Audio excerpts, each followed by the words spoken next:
সবাইকে আসসালামু আলাইকুম। সাবেক শিক্ষামন্ত্রী যে দীপুমণি রয়েছে, সেই দীপুমণির যে গ্রামের বাড়িটা রয়েছে, আজকে আমরা চলে আসছি তার গ্রামের বাড়িটা আমরা দেখব এবং কি আপনাদেরকে দেখাবো। পাশে যেই বাড়িটা দেখা যাইতেছে এটাই হচ্ছে সাবেক শিক্ষামন্ত্রী দীপুমণির বাড়ি। তো এখন আমরা তার বাড়িতে প্রবেশ করব। এই বাড়ির অবস্থাটা রয়েছে, এগুলো আমরা এক এক করে আপনাদেরকে দেখাবো। আমরা একদম বাড়িতে ফাঁ দিলাম। এই মুহূর্তে এই বাড়িতে কে বসবাস করতেছে সেটা আমরা একদমই জানি না। যদি কারোর সাথে যদি দেখা হয় আমরা অবশ্যই কথা বলবো। তো আমরা একটু এদিকে আসতেছি, আমরা একটু এই পাশে আসি। হ্যাঁ, এই ঘরটাই আমরা কথা বলবো, এইখানে দায়িত্বে গেছে। আসসালামু আলাইকুম, ভালো আছেন আঙ্কেল? যে শিক্ষামন্ত্রী, সাবেক শিক্ষামন্ত্রী যে দীপুমণি, আপনি কি হন তার? কি জন্য? কি হন এমন সম্পর্কে কিছু হন? হ্যাঁ, স্বাস্থ্য ভাই। আপনি তার স্বাস্থ্য ভাই হন না? আচ্ছা আচ্ছা, আপনার বাড়িও কি এটা? হ্যাঁ, এটাই যে পিছনে কাজ করতেছেন যে যে বিল্ডিংটা, ওইগুলোই সবই আপনাদের? আমাদের। আচ্ছা, আর যে সাবেক শিক্ষামন্ত্রী দীপুমণির ঘর কোনটা? যেটা। এটাই না?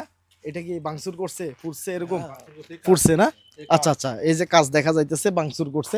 আমরা একটু ভিতরের দিকে ঢোকার চেষ্টা করব। অলরেডি দরজা বন্ধ, দরজা বন্ধ। এটা ভাঙচুর করা হয়েছে, এটা পোড়া হয়েছে। ভিতরে যে সমস্ত আসবাবপত্র ছিল সবগুলাই কিন্তু পোড়া হয়েছে, দেখতে পাচ্ছেন। একদম পুরে কি করছে দেখছেন? ভিতরের অবস্থা ভাই একদম ভেঙে ফেলছে, সবকিছু পুড়ে ফেলছে, সবকিছু ভাঙা, সবকিছু পুড়ে ফেলছে। তালা লাগানো রয়েছে। আমরা এই পাশ দিয়ে একটু দেখি, এই পাশ দিয়ে দেখতে পাচ্ছেন, এই পাশ দিয়ে হয়তো বা ঢুকা যাবে।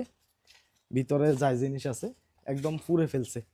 এই যে পোড়া পোড়া দাগ দেখা যাইতেছে না? এই যে পোড়া দাগ দেখা যাইতেছে, দেখতে পাচ্ছেন।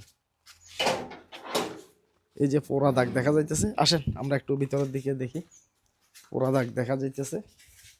আচ্ছা আচ্ছা, এরা ওই যে কাজ চলতেছে বিল্ডিং এর, ওই পাশের বিল্ডিং এর কাজ চলতেছে, এই কারণে কিছু মালামাল এখানে আছে। এই যে আমরা একদম ঘরে প্রবেশ করলাম, দেখতে পাচ্ছেন ল্যাব তোষক সবকিছু পুড়ে ফেলছে।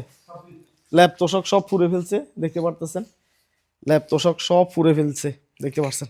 এখানে একটা খাট ছিল, খাটের অবস্থা ভেঙে কি করছে দেখতে পাচ্ছেন। হ্যাঁ, এখানে একটা রুম আছে, এর এই দরজা পুড়ে ফেলছে। দরজা পুড়ে কালো হয়ে রয়েছে, এটা তো খোলাও যাবে না। এই যে একদম পুড়ে, দেখতে পাচ্ছেন কি করছে। আলনা টালনা ছিল, হ্যাঁ, আলমারি ছিল, একটা ফ্রিজ ছিল, একটা ফ্রিজ ছিল। ফ্রিজটার কি একটা অবস্থা। কি অবস্থা ভাই, ভালো আছেন? আপনারা কাজ করতেছেন না? আচ্ছা আচ্ছা, আমরা এমনি আসছি দেখার জন্য, দেখার জন্য আসছি বিষয়গুলা, যাতে মানুষের দেখে আসলাটা কি করছে। একটা দরজা পুরে, দেখতে পাচ্ছেন এই দরজাটা পুরে সম্পূর্ণ শেষ হয়ে গেছে, দেখতে পাচ্ছেন। পাশে আপনি কি হন দীপুমণির? না, আমরা এলাকার লোক। এলাকার মানুষ। এখানে ইঞ্জিনিয়ারের দায়িত্বে আছে নাকি? কাজ চলতেছে কাজ চলতেছে। আচ্ছা আচ্ছা, কাজ চলতেছে, এলাকার মানুষই, দেখতে পাচ্ছেন। উনি কি বাড়িতে আসছে? সেই দীপুমণিকে কে না চিনে ভাই? সাবেক শিক্ষামন্ত্রী, তার